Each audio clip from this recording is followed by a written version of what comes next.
Hi! Hello! We're back. We're outdoor video blogging again, so this is exciting. Yeah. We're both pretty wiped out. So, We are. ew. Metro. But, We just got back from the Natural History Museum, Mhm. which is always pretty cool. We saw a IMAX movie. I think it was entitled Coral Reef Adventure. Yes. And it was quite good. It wasn't in 3D, as many of them are, which is fun times. But it was still, I mean, it's incredible seeing stuff in IMAX. It's just gorgeous, gorgeous stuff. I think like to double, like underwater camera plus 3D is a little bit outside of the range of what's going on here. Yeah. But essentially the premise was the fact that coral reefs are disappearing and they're really in danger, and the fact that coral's an animal, not a plant, and so coral itself, As we have learned. yeah, it's a pretty weird animal. If you watch our last video, please do. You'll know what we're talking about. But it's starting to disappear at alarming rates, and they're trying to figure out, the whole premise of the film is what's going on, because we know about the three things that are really causing problems are ocean warming, silt, And sediment pollution, Yeah. and what was the last one? I thought it was just human overfishing. Yeah. And Um, which are all three, except for ocean warming, which is, I mean, that's related to climate change, but like overfishing and silt are something that you can really make a very quick change, because silt has to do with deforestation, like upwards in rivers that feed into coral reefs. So if you like curve that a little bit, it's going to plant make mangroves. yeah, it's going to make an immediate improvement, which is really cool to see that it's like there are quick fixes for this that we can very easily maintain, in addition to the overall goal of reversing, or not reversing, but like improving, not Turning killing the entire planet into a sauna. warm soup. Yes. Because even like a 2-degree increase in temperature is making a huge difference in just wiping out entire coral reefs. I mean, what they kept on saying was that within 30 years there was going to be, if sort of things continued, most of the coral reef populations would just be decimated in 30 years. I think it's really hard to tell with stuff like that. It's definitely a subject of concern, though. It was videotaped for Scientific purposes. Yes. Yeah. But it was this couple who have been scuba diving together for like 35 years. And they were the cutest thing ever, and they just like, they have their boat and they're going around. They did like 500 dives for this one project. Yeah, to get footage. It's very dramatic. Donald almost died from the bends. And, Yeah. In a hyperbaric chamber. Yes. One of the scary ones though, that are like entirely metal and just like a little face hole. Yeah. I don't know, those are fun, really claustrophobic. I have a feeling I'm gonna be ashamed of that face. Okay. What else? What did we like? There was a really, really cool octopus. It was really smart. Everything else on the coral reef had like died, and it was still like going around eating the shrimp, being awesome and wiggly. And I really like octopuses. They were, the film focused on 3 of the islands, or 3 of the focus point dives that they did, which was one at the Great Barrier Reef in Australia, another dive in Fiji, and another one in like French Polynesia. And those were like the 3 groups that they focused on. Each of them had like different aspects of what was going on to their reef. For example, like Great Barrier Reef is like really famous, but it's also in decent condition, but not great. So like fishing is definitely like a really big issue there. But Fiji, the big issue was silt, and French Polynesia was just general erosion. Oh, cool fact. When you have like erosion of volcanic islands that have reefs around them, so like when they're really, really young, the coral reef is really close around the outside of the island, and then as the island erodes, it starts to dissipate, and the reef is actually further and further away from the center of the island until you have an atoll, whereas there's no volcano in the middle. But those reefs have a tendency to be really healthy and really, really in good condition, because there's no human population that can live on an atoll, really, because there's no real island. So the reefs are really fantastic. They also did, it was a very pointed film. It was very like, oh, look at the happy Polynesian children swimming in the water and exploring and becoming scientists. And environmental decay. I had a point to this.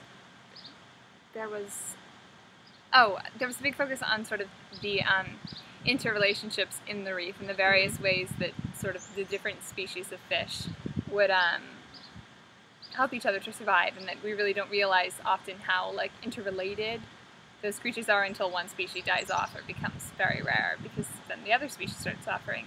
To illustrate this concept in a very basic manner, they're scuba diving. She takes her mouthpiece out, which is where you get the oxygen out, and she's just standing there with her mouth open. And there's these little cleaner spiders. They look like spiders, they're not actual spiders. Kind of thing. Yeah, and they'll go into the mouths of fish, and the fish will just be like, ah, and they clean the teeth. It's like a trip to the dentist. Yeah, and the shrimp get a nice meal. And so the divers each take a turn of just hanging out there with their mouths open, where the shrimp are in their mouths, cleaning it up. They said it pinched a little, but it worked. I don't know. I will not be converting to the shrimp cleaning method. But it was cool though. I will grant that. It was terrifying and cool at the same time. Like, are you going to bite them? What happens? Ew. Don't inhale whatever you do.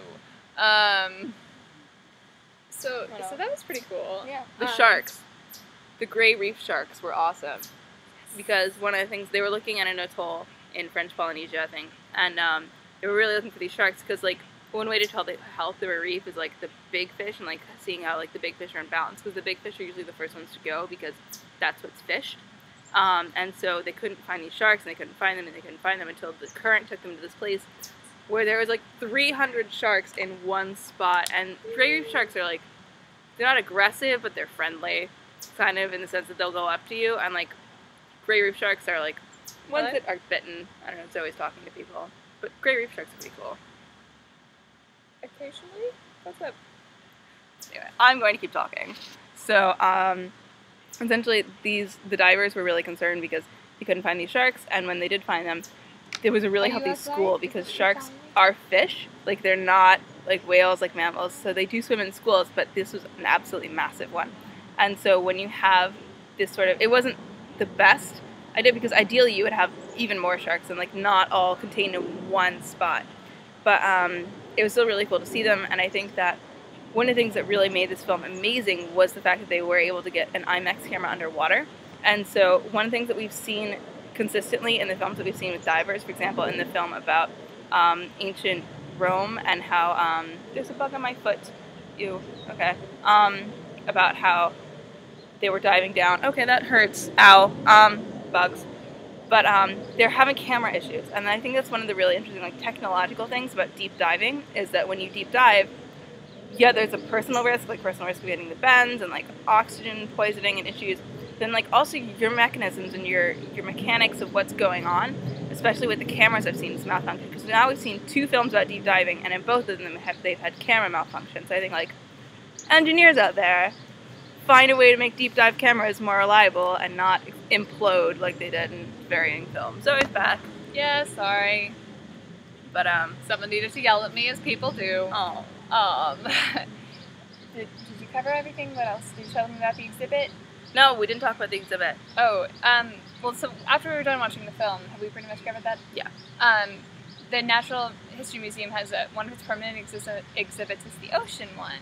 And right now they have a temporary one, which is sort of the x-rays of fish. They're really cool. Yeah. My favorite was, it's like a snipe eel. It's like a slender snipe eel. That's what I think its name is. 700 vertebrae. Yeah. Yeah. It's like this long, maybe across. It was coiled, but it's just got some. Oh, it's so cool. It's so cool. Imagine all the spine problems. Yeah. With that. What else? There was the porcupine fish. Yes. Which just on the X-ray just showed up as like a bunch of spikes. It was really cool. Oh, fun fact, when you go there and, like, you go through, like, all of, like, the, like, skeletons and, like, fossils and stuff, and especially, like, the really prehistoric and, like, really ancient ones, they'll show you, like, scale, like, human to giant fish. And there are some giant fish, like, intimidatingly large, like, not a whale, like a house. Like, this thing is huge, and it's, like, one of those things that, we posted a picture yesterday, it's those really prehistoric ones that, like, have a shell and the little tentacles coming out. What are those called? Not a long? Not a... They look like this. Yeah. They're huge. They're gigantic. And they're sea predators, actually. They're like the modern equivalent They will of, kill like, you. Yeah. And they just, like, they're like evil giant hermit crabs that, like, float freely throughout the ocean. Cool. Yes, I think so. Another cool thing, I knew sharks have been around for, like, forever and a half, but I did not realize sharks, one of the reasons they came into sort of power as the predators of the sea was the great extinction 75 million years ago when the asteroid hit, or that's our best guess about what happened then. And sort of there were all these other marine predators that got wiped out due to the various side effects and the clouding of the atmosphere, which had an effect on the algae, and the coral reefs mayhap, which then had the effect on sort of the larger predators. Oh, another cool fact is that back then they also had coral reefs, but not, I lied, not coral reefs, they had reefs, but they were made of mollusks and clams, just like a layer upon, they called them elevators, but just like huge. And so it's very interesting to see, like, even though there are some like things that are like near universal in all the oceans of the world today, they do change. I mean, life's a very diverse sort of thing. Yeah. I mean, it's like, we don't know much about really deep coral reefs. Like, we know, like, the first 100 or so feet, it's still, like, there's a lot out there. We still have, like, a pretty decent idea of what's going on. Yeah. But then you go down to the really deep dives that are on, like, 350 to 400 feet deep. We know practically nothing about that. And that's the really, really ancient coral that's essentially just limestone at this point. Yeah. So that's, like, a really new window that we need to look into more. And that's where the sharks were. Yeah. It's very exciting. Yes. So I think I'm going to do a blog post about sharks and octopuses, because those are my two. She likes them. I really, really, really like them. Yeah. Yeah, but that was our trip to the museum, I think. Yeah, it was cool. I would recommend going to see it. It's on permanent display, so it's going to be there. Yeah, Natural History Museum is great. Yeah. And IMAX is always incredible. Oh, quick fun fact. Today is Thursday, June the 7th, right? Yes. And tomorrow, Friday, June 8th, is World Ocean Day. Woo! And there's lots of fun events going on. And if you're watching this on Thursday and have time to get out tomorrow, there's events at the Natural History Museum from 1 to 5 p.m.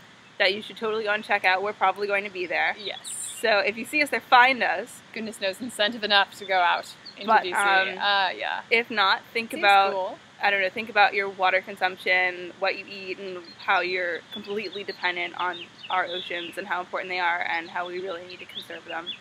And it's a little thought for your day. Yeah. Don't eat sharks, please. Yeah. All right. So, we love you. Bye. Goodbye.